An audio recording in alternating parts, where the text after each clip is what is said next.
Un petit rappel de ce que c'est l'Étoile du Haut, c'est un centre de périnatalité sociale qui dessert la région du Haut-Saint-François et pour les personnes enceintes et familles d'enfants 0-5 ans.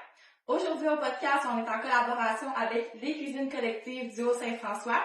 On a Karine avec nous aujourd'hui qui va nous parler de l'introduction des aliments complémentaires, comme par exemple les céréales pour bébés ou les purées. À quoi servent les céréales pour bébés et les purées? Oui, en fait, à partir de 6 mois, les besoins énergétiques des enfants deviennent de plus en plus grands. Donc, c'est important de profiter de ce moment-là pour le faire, en fait. Puis, c'est aussi la période où les enfants développent leur goût, puis l'appréciation pour les diverses textures. Donc, c'est important de commencer à ce moment-là. Karine, à partir de quel âge on peut commencer à introduire les solides? Oui, donc à partir de 6 mois, c'est important d'introduire les solides parce que le lait que le bébé consomme ne devient plus suffisant pour ses besoins. Il faut aussi attendre qu'il puisse s'asseoir seul puis qu'il tienne sa tête pour commencer à manger. De plus, bébé a besoin de plus en plus de fer dans son alimentation, donc c'est important de commencer à introduire les aliments à ce moment-là. On commence par introduire quel solide à notre bébé? Oui, donc en fait, le premier repas qu'on pourrait introduire à notre enfant, c'est des céréales pour bébé. Donc, souvent, il faut regarder ici, c'est écrit première céréale.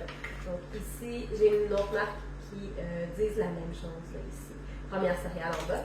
Donc, ça ressemble à ça ici, c'est une poudre, comme ça ici. Voilà. Dans lequel il faut ajouter soit du lait maternel ou de la préparation. Donc,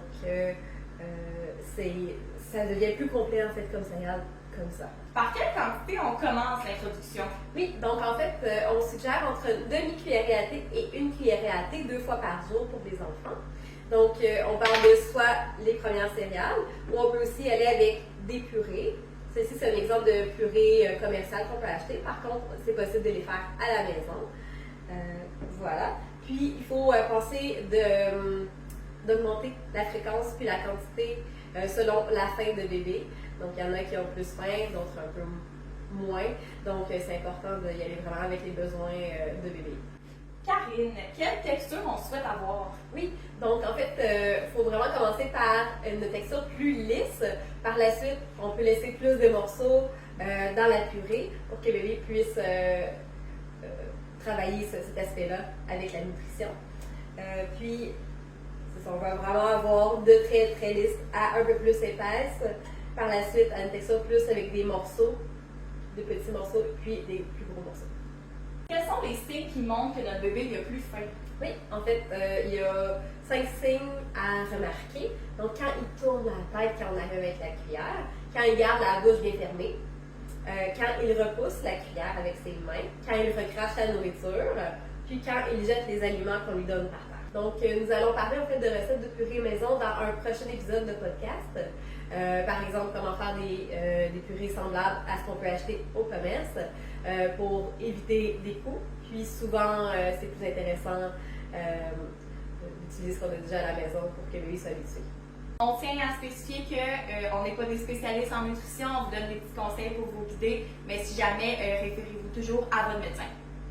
Dans les commentaires, dis-nous quel aliment votre bébé a préféré dans ses purées. Merci Karine pour ces bonnes informations. Restez à l'affût des prochains podcasts de l'Étoile du Haut. Je vous invite aussi à aller aimer la page et partager la page Facebook des cuisines collectives du Haut-Saint-François.